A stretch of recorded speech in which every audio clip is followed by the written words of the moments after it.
नमस्कार, मैं हूं दीपक विशाल और आप देख रहे हैं बिग न्यूज़ 9। आज हम चर्चा करेंगे बिहार के राजनीतिक परिदृश्य की। तो सबसे पहले मैं बात करूंगा कि बिहार में चुनाव नज़दीक है। चुनाव आयोग भी अपने स्तर से राजनीतिक पार्टियों को ये कहने जारी कर दिया है कि वो अपने में मशविरा करके और ये बात चुनाव आयोग को बताएं कि आखिर चुनाव अक्टूबर नवंबर में हो या नहीं हो। इस पर चर्चा करने के लिए चुनाव आयोग ने तमाम पार्टियों को ये आदेश दिया है। ये कहा है कि जो भी पार्टियां हैं वो 11 यानी कि 11 अगस्त तक चुनाव आयोग को ये बता दें कि आखिर चुनाव किस तरह से होगी, वो एडवर्टाइजमेंट कैसे करेंगे, उनका विज्ञापन का साधन क्या होगा, चुनाव प्रचार का तरीका क्या होगा। और इस पर वो लगातार चुनावी पार्टियों को दूसरी बार ये बातें कहने को कही है। साथ ही अगर हम बात करें तो बिहार में चुनाव को टालने की कोशिश जो विपक्ष है वो लगी हुई है। तेजस्वी यादव लगातार ये ट्वीट कर रहे हैं, प्रेस कॉन्फ्रेंस कर रहे हैं और सरकार से ये भी कह रहे हैं, चुनाव आयोग से ये कह रहे हैं कि चुनाव कोरोना वायरस को देखते हुए, इन तमाम चीज़ों को देखते हुए चुनाव को रोक देना ही सही होगा, अभी टाल देना सही होगा। लेकिन सवाल ये उठता है कि क्या सरकार इस पर तैयार है? बिहार सरकार, नीतीश कुमार इस पर तैयार हैं या चुनाव आयोग इस पर तैयार है? इन तमाम मुद्दों को लेकर के चुनाव आयोग ने भी गाइडलाइन जारी किया है। और इसी बीच में अगर हम बात करें तो जो चिराग पासवान है, जो एनडीए के हिस्सा हैं, जो बिहार में भी एनडीए के हिस्सा बन करके चुनाव लड़ रहे हैं, ये भी लगातार सरकार पे हमलावार हैं चुनाव को स्थगित करने के लिए। और जाहिर सी बात है कि बिहार में जहां एक तरफ कोरोना की महामारी से लोग त्रस्त हैं, दूसरी तरफ बाढ़ से लोग बेहाल हैं। और ऐसे में चुनाव कराना वाकई में लोगों के जान के साथ खिलवाड़ करने की बात होगी। और ये तेजस्वी यादव भी लगातार कह रहे हैं कि लाशों के ढेर पर सरकार चुनाव करवाना चाहती है। आज की बात करें तो तेजस्वी यादव लगातार चुनाव आयोग से ये गुहार करते रहे हैं कि चुनाव को स्थगित करके कुछ दिनों के लिए टाल दिया जाए। और आज चिराग पासवान ने भी इसी बात पे कहा है। और सबसे बड़ी, अगर बिहार की राजनीति में बात करें तो सबसे बड़ी समस्याएं उत्पन्न होने जा रही है सीट शेयरिंग को लेकर के।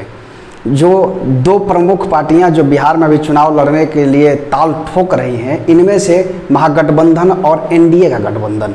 एनडीए गठबंधन में जहां नीतीश कुमार बीजेपी के साथ मिल करके चुनाव लड़ रहे हैं, वहीं महागठबंधन की बात करें तो राष्ट्रीय जनता दल है, इसके साथ साथ कांग्रेस भी इसमें है और कुछ छोटी पार्टियां जैसे राष्ट्रीय लोक समता पार्टी है, वीआईपी पार्टी है और हम पार्टी जो जीतन राम मांझी की बात कर रहे हैं।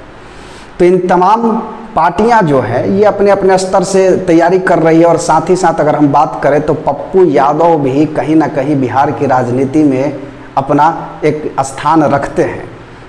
इन तमाम बातों की अगर हम बात करें तो एनडीए में सब कुछ ठीक होता नज़र नहीं आ रहा है, क्योंकि चिराग पासवान ने आज एक बयान जारी किया है और इससे चुनावी घमासान हो सकती है।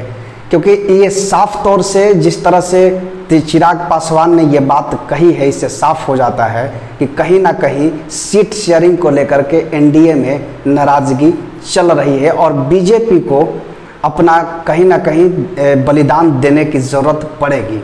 क्योंकि चिराग पासवान चाहते थे कि बिहार में जो 243 विधानसभा सीट है वो महागठबंधन के तर्ज पर, जैसे कि पहले हुआ था कि बड़ी पार्टी यानी कि बीजेपी और जेडीयू मिलकर के 101 और 101 सीट पर चुनाव लड़े और बाकी के 41 सीट पर चुनाव लड़ने की तैयारी चिराग पासवान कर रहे थे। रामविलास पासवान के बेटे हैं और राजनीति में चूँकि अभी रामविलास पासवान की जो पार्टी है लोजपा, उसके राष्ट्रीय अध्यक्ष भी हैं और सांसद भी हैं। तो इनका यही मानना है। लेकिन समस्या ये उठ रही है कि आखिर बीजेपी 101 सीट पर चुनाव लड़ने को तैयार हो जाएगी, लेकिन क्या नीतीश कुमार इस बात को मानने को तैयार होंगे? सबसे बड़ा सवाल यही है। अब देखना यह है कि क्या हो सकता है इसमें। लेकिन फिलहाल चिराग पासवान ने कहा है कि जो लोजपा है, लोजपा 243 सीट पर 100% तैयार है चुनाव लड़ने के लिए। अगर एनडीए के गठबंधन में उन्हें संतोषजनक सीट नहीं दी जाती है तो कहीं ना कहीं लोजपा अपना रास्ता अलग कर लेगी। ये बात साफ तौर से चिराग पासवान ने ये इसका संकेत दिया है। तो बिहार की राजनीति में बहुत ही अलग माहौल बना हुआ है।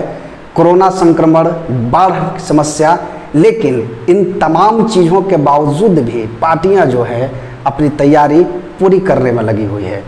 अब देखना ये है कि आखिर एनडीए में सब कुछ ठीक है या नहीं है, चूँकि चिराग पासवान के इस बयान से कहीं ना कहीं एनडीए में सब कुछ ठीक होता नज़र नहीं आ रहा है, क्योंकि नीतीश कुमार जो हैं वो 101 सीट पर चुनाव लड़ने को कभी भी तैयार नहीं होंगे।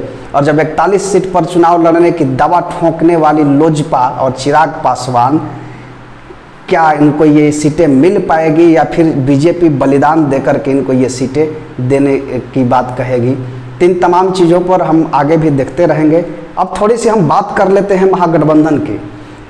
तो महागठबंधन में जो पार्टियां हैं इनमें भी काफ़ी पेशों पेश बनी हुई है। शक्ति सिंह गोहिल जो कांग्रेस के बिहार प्रभारी हैं, जिन्होंने चुनाव के लिए सीट शेयरिंग के लिए अभी पटना आए हुए थे एक दिन पहले, लेकिन अचानक से वो पटना से फिर दिल्ली वापस चले गए। तो कहीं ना कहीं ये बात साफ दिख रही है, चूँकि उनके आने के बाद कयास ये लगाया जा रहा था कि महागठबंधन में सीट शेयरिंग को लेकर के चर्चा होगी।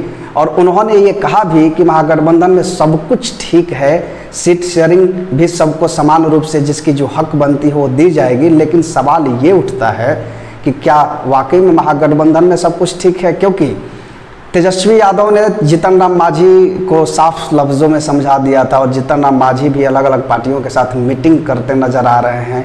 वही उपेंद्र कुशवाहा की बात करें तो उपेंद्र कुशवाहा पूरी तरह से साइलेंट मोड में चले गए हैं, उनका कोई प्रतिक्रिया नहीं आ रही है। तो ये सोचना और समझना थोड़ी सी मुश्किल है कि उपेंद्र कुशवाहा की तरफ से क्या रुख अपनाई जा सकती है।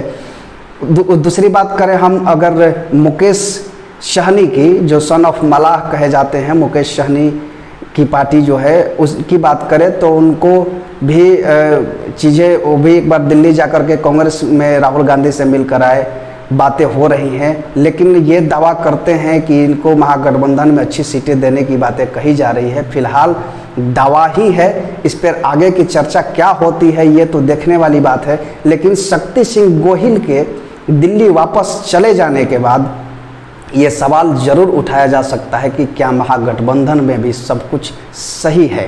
तो इन तमाम चीज़ों को लेकर के हम लगातार आपके सामने चर्चा करते रहेंगे और चुनाव से संबंधित तमाम जानकारियां आप तक पहुंचाते रहेंगे। आप देखते रहिए बिग न्यूज़ 9। तब तक के लिए दीजिए।